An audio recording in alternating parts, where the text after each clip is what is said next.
I am here in lovely Corvallis, Oregon for the 64 bits or less. So, as a nerd who's originally from Eastern Washington, I really like the rural vibes and the swap meet aesthetics, because that's really what it feels like, getting back to it. Magic Trash Can Games is here. Thank you, Magic Trash Can. Sonic the Hedgehog 3, 26, I might get that. Ooh. So do I go for Final Fantasy or Dragon Warrior? That is the Japanese. Ooh, they also got Zelda. Very nice. They have the Capcom Soldier, which is the weirdest looking 6-button gamepad. And for Super Famicom, Super Nintendo, this is actually super comfortable. I love that. They have VCRs. Also a really good price for the PS2 Street Fighter controller. That is one of my favorite controllers. And we have a dude selling his collection. And I noticed, ooh, TurboGrafx 16. TurboGrafx, so he's got Keith Courage and Alpha Zone, Bonk's Adventure for 15, Splatterhouse, China Warrior. See, I have a PC Engine, so if I get these, I cannot play them. But I used to have a TurboGrafx, but if I get this, I could play the TurboGrafx. So and I also, he has Atari Jaguar, Kasumi Ninja. Let's see what he got here. Okay, so he has $250 for his Jaguar, Double Dragon, Katsume Ninja, Cybermorph, Who Taught You to Fly, and Aliens vs. Predator, which is actually one of the better games for the Jaguar. Is $250 for all of it? Holy moly, that is a heck of a good deal. I just got here and got the lay of the land, and I saw something that I would regret if I did not get. I got a TurboGrafx 16 bundle for $150 and it has the plastic attachment. So, the RF only adapter, power, turbo pad controller, and the turbo chip games. Keith Courage and Alpha Zone, Bonk's Adventure, US copy. I have this on PC Engine. Splatterhouse, and China Warrior, which is a game that I enjoy. And what's crazy is I'm working on a video about 2 of these games. Whenever I go to a convention like this, or a swap meet, or I like to get the lay of the land, and if I see something, I want to make my choice that I would regret not getting this. So I am deeply enjoying the rural aesthetics of Corvallis. I'm originally from Eastern Washington, so this is the Benton County Fairgrounds, and I'm from a different Benton County, and their 4-H club is unloading some pigs. Wow. A Sega Mega Jet. You don't see this too often. It is a Sega Genesis, or a Mega Drive, that was made for airline use. I have to respect the rare eclectic piece of Sega history and the fact that they had it in the box. Wow. $800 though. I see Famicom, I have to check it out. So they got Downtown Niketsu Special, historical drama. Holy diver, that's where I know you from. You were from the, so no one has come down to get this yet. But if I didn't have, so Retrobit did a re-release of this in Japan. And so if I didn't already have a Holy Diver, I would definitely be... Yes. They got Dragon Quest 4, Donkey Kong. Very nice copy of Mario.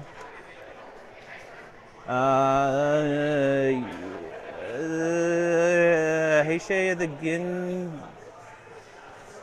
This was like, God, what was that? The Kuto no Ken 3. And I respect keeping the original Japanese, anytime. So if like an American marks up a cartridge, I'm like, I don't know. But if a Japanese kid marks up their cartridge, I will definitely, so it's part of the story. It's all this. It's all this. And who do I run into here? The immortal John Hancock. It's always great to run into him at something, enjoying the rural sensibilities of the Benton County Fairground. Yes. So I saw this is interesting. He has a copy of Wanted, and it says Sega for the 90s, the new generation. And this is when Sega started. I was told this by the immortal John Hancock, an incredible wealth of knowledge. Sega started putting this sticker on their Master System games when the Genesis came out, because they wanted people to buy up their Master System stock. Let's see, Bricks and Joysticks out of Albany, Oregon. And he has a Lightning McQueen CRT. See, and the Konami Laser Scope, as featured on YouTube's. NES Advantage in the box. Sega X-Band modem. Wow. Here they have quite the selection of 80s action figures.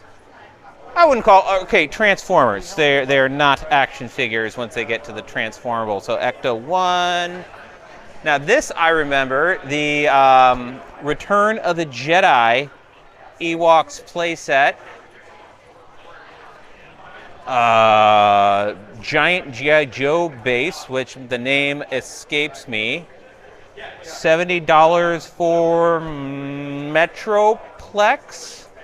I get my, where do I have this located in my brain that I have like obscure Transformers? It's literally 40 years old. G.I. Joe, the Defiant, the Space Shuttle. This is Samsung GX Gaming TV. I'm sort of surprised. This is sort of sought after by CRT collectors because it's when Samsung made a CRT specifically for gaming, and it has a built-in sound system, and apparently it is, I'll just say bitchin', but it closes to cover it up. If I had $500 to spare. Some Neo Geo. So this retailer, I had to ask him because, like, I don't know. He claims that he had special permission from Sonic the Hedgehog himself to resell his copies of Sonic the Hedgehog 2 that are clearly marked not for resale. This one doesn't. So, I mean, if you keep this up, Sega's going to go out of the console business. This gentleman has Sidearms Legendary Axe. Keith Courage. For anything in particular? For Guardians, the Guardian of the Galaxy. And a decent ColecoVision. Mr. Do, freaking love that. Actually, these are repro boxes, but they're very nice. Now, I just ran into this fine gentleman who has excellent taste in fashion. Excellent. So is resolute? Excellent. 8-bit artwork of the Final Fantasy. Excellent. All right. Thank you very much, sir. All right. Here is an interesting piece of history. This is the ColecoVision Expansion Module 1. So this is a adapter that lets you play Atari 2600 games on the ColecoVision. So it is basically a Atari 2600 clone that you plug in, and Atari was really salty about this, but you know, even in the Atari's 2600 lifetime, there was clones, and they couldn't do anything about it. All right, Game Boy Pocket camera, and here's the display. And where is get my face in there? And it's moving at like a frame a second, if not. If that. But I do need to get a Game Boy Pocket camera. That is the one piece of Nintendo kit that I do not. But the Game Boy Pocket camera, like, people love this thing. So many people have good memories of it, or they get one and they open it up and they say, "God, I haven't." Here's my dog that I had as a kid, or their, you know. But for a lot of people, this was their first camera. So Nurka Media, he makes. This is clear and NES controllers, but this is Bluetooth controlled, and you have a board. So Nurka Media. So this is controlled via, or the LED controller is the color controlled. Do you do brightness as well, or just nice? You can change the brightness. You can change the speed.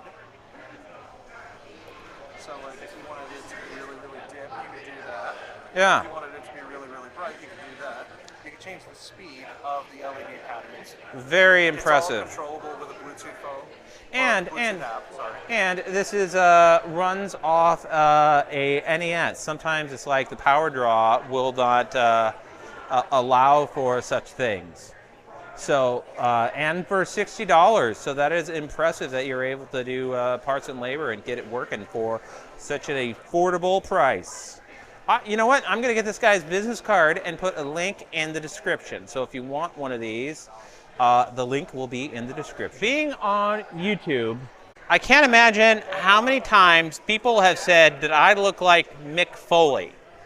And I guess from like the shape of the face and like ever since I trimmed my beard, but people would think, oh, you look like this celebrity that also has a beard and mustache. And I'll take it. Sailor Moon, the movie, are on VHS, on the big box. Sailor Moon S, Iron Giant. I am glad to see some VHS on anime on VHS. Zillion on VHS. All right, the play area. Various Pong consoles. And Odyssey.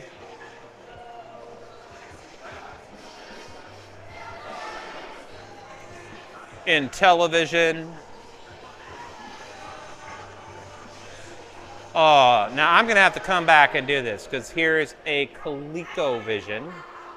That's where I grew up on. NES, Atari 2600, Sega Master System, Sega Genesis, TurboGrafx 16. This brings a warmth to my dead heart. 4 kids sitting around an N64 playing Smash Brothers. Adorable. I have entered Light Gun Alley. Here's House of the Dead arcade. Wild Gunman, the original NES Zapper game. The Konami Justifier connected to a Sega Genesis running Lethal Enforcer. PlayStation, and the Sega Light Phaser, a Master System running Safari Hunt. Super Nintendo, Sega Saturn, PlayStation, Nintendo 64, Apple II. I should play some Oregon Trail. Atari 800. Oh man, Commodore VIC 20. Tandy. Texas Instruments. A selection of vintage calculators. Commodore 64. Vintage Atari vintage IBM PS1. Qbert, I was just talking about Qbert earlier today. And funny running into you here, Famicom and Donkey Kong. Donkey Kong, of course, being the game that the Famicom was literally designed to play. In a corner, Super Mario Brothers, the arcade game. Incredibly authentic tacos. They had a giant wooden Game Boy for taking pictures, and I just couldn't resist it, so I set up and tried a little Mario hat. Lovely. This was actually my first 64 bits or less, but I really loved the rural aesthetics and the laid-back, chill vibes. It's definitely not as big of PGRE, but it was a really good to get a dose of retro gaming throughout the year instead of just at PGRE. So, I am glad down here, and I actually met a viewer who said, "Hey, I watched your video," and thanked me for making it. And I just want to say, thank you for actually watching. Yeah. See you later. Thank you.